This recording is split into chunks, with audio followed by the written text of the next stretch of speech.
ඉතින් සුබ දවසක් වේවා සියලුම දෙනාට. ශගීකාවි මල්ටි එඩියුකේෂන් YouTube channel එකේ global news එක්ක සම්බන්ධ වෙලා ඉන්නවාට අද මයිත් එක්ක කතා කරන්න පුළුවන් මේ සිරියානු යුද්ධ වාතාවරණය පිළිබඳ.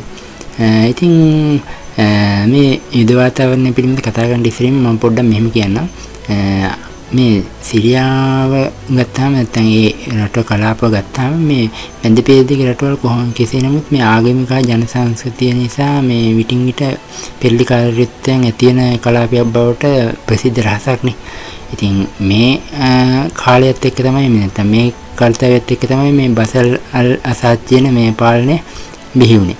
ඉතින් අසාධ්‍ය පාලනය පිළිබඳ කතා කරනකොට මේ අලවිත් නැමැති සියා නැඹුරුව සහිත ආගමික නිකායෙන් බිහි වුච්ච එකක් තමයි මේ එකම මේ නායකත්වයක් තමයි මෙතන තියෙන්නේ. නැත්නම් ඒ නැඹුරුවක් තමයි මේ පාලනය තුල තියෙන්නේ.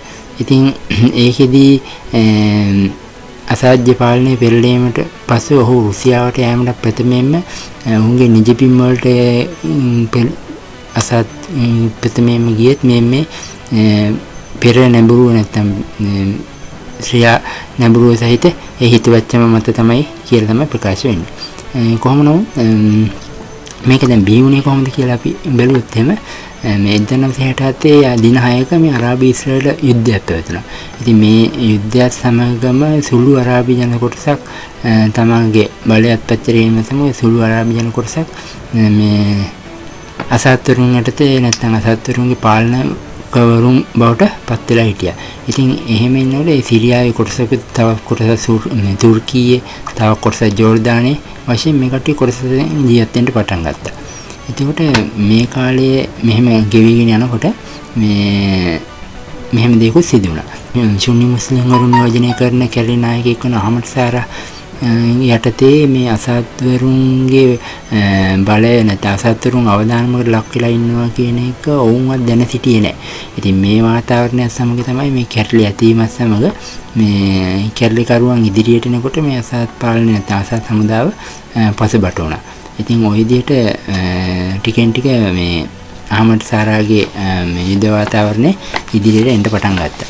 ඉතින් ඒකේදී මෙහෙම දෙයක්ත් වෙලා තියෙනවා. ඉතින් ඇත්තටම මේ අහමඩ් සාරාගේ මේ යුද්ධ වාතාවරණය ගැන කතා කරන එක අපි පොඩ්ඩක් පසුවට ගමු. දැන් මේකෙදි මේ සිරියාවේ මේ අන්තරාර්ය හමුදාව සමග ගැටුම් ඇති කරගන්න එතකොට මේක මේ මහා පෙරලියක් බවට පත් කරන්න මේ දෙපාර්ශ්වයේම හේතු වෙලා තියෙනවා.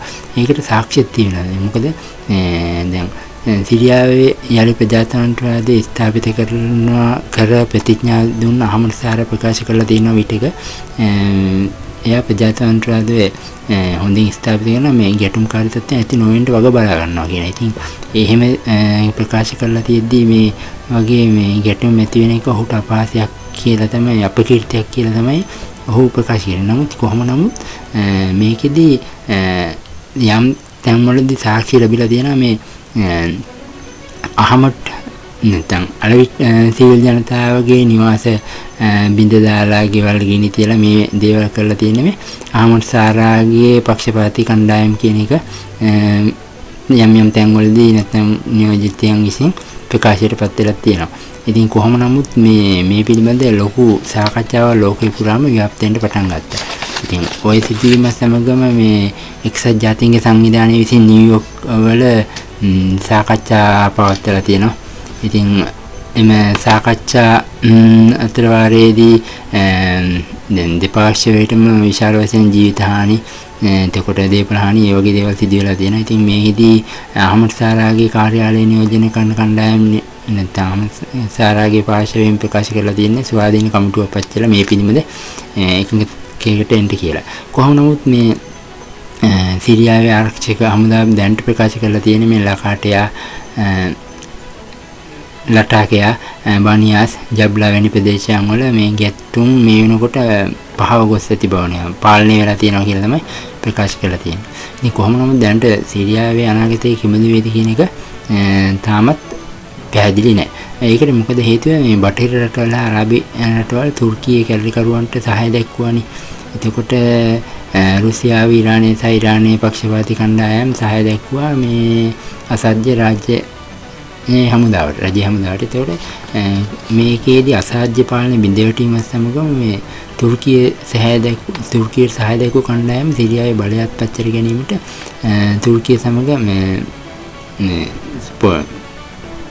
සටන් ඇති කරා. තුර්කිය සමග මේ සිරියාවේ පාලනය සමග සටන් ඇති කරගත්තා. ඉතින් ඒකෙදි බලාපොරොත්තු වුණා මේ ඊශ්‍රායලයෙන් එහෙම මේ සිරියාව ඊශ්‍රායලෙන් තමයි ගොඩක් වෙලාට මේකේ ප්‍රබල මේ බරයන සිටියේ. ඊශ්‍රායල සෑම විට මේ සිතන්ට ගත්ත සිරියාව දුර්වලව සිටිය යුතුයි කියන මතයක හිටියා. ඉතින් කොහොම නමුත් මේ දැනට දැන් අසත් පාලන අසත් නෙමෙයි කොහොම නමුත් දැනට මේ සාරාගේ පාලනයට තියෙන හයට් ටහීර් අල් ෂාෆ් නැත්නම් HTS කියන මේ ඉස්ලාමයි කල්ල සංවිධානය සිරියාවේ සිරියානු ශාඛාව සමග සම්බන්ධ වෙලා කටයුතු කරනවා කියලා තියෙන්නේ. ඉතින් කොහොම නමුත් මේ HTS පිළිබඳ ලොකු ප්‍රතිචාරයක් ලෝකයේ අනෙක් රටවල් වල නෑ. මොකද HTS සම්බන්ධව ඇමරිකා එක්සත් ජනපදයේ සහ අනෙකුත් රටවල් තාමත් ඔවුන් ත්‍රස්තවාදී සංවිධානයක් කියන මතය තමයි ඉන්නේ. ඉතින් මේ කාරණත් එක්ක සහ තාමත් මේ ප්‍රකාශ කළ දේවලුත් එක්ක තාම සිරියාවේ අනාගතයේ කිමිදු වේවිද කියන එක පැහැදිලි නැති බවක් තමයි දැනට තියෙන තොරතුරු අනුව දැනගන්න ලැබෙන්නේ. ඉතින් එතෙන් විටක මේ ප්‍රකාශ කරලා තියෙනවා මේ සාරාට මේ කරගෙන යන්න පුළුවන් වේද කියලා. මොකද සිරියාව මේ වෙනකන් තිබ්බ මේ තදබල බිඳවැටීම සමග මෙතනින් එහාට සාරාට කරගන්න පුළුවන් වේද කියන එකේ පිළිබඳ සැකයකුත් තියෙනවා. ඉතින් මේකේ ඉදිරි තොරතුරු මම රැගෙන යන තවත් වීඩියෝ එකකින් තාමත් මම YouTube channel එක subscribe කරලා නැත්නම් දැන් මම subscribe කරන්න. ඒ වගේම like කරන්න, comment කරන්න, share කරන්න. ඒ වගේම මම අල්තා වීඩියෝ එකකින් රැගෙන යනවා මේ යුක්‍රේනය හා රුසියානු යුද්ධ වාතාවරණය පිළිබඳව. හොඳයි, බොහොම ස්තුතියි.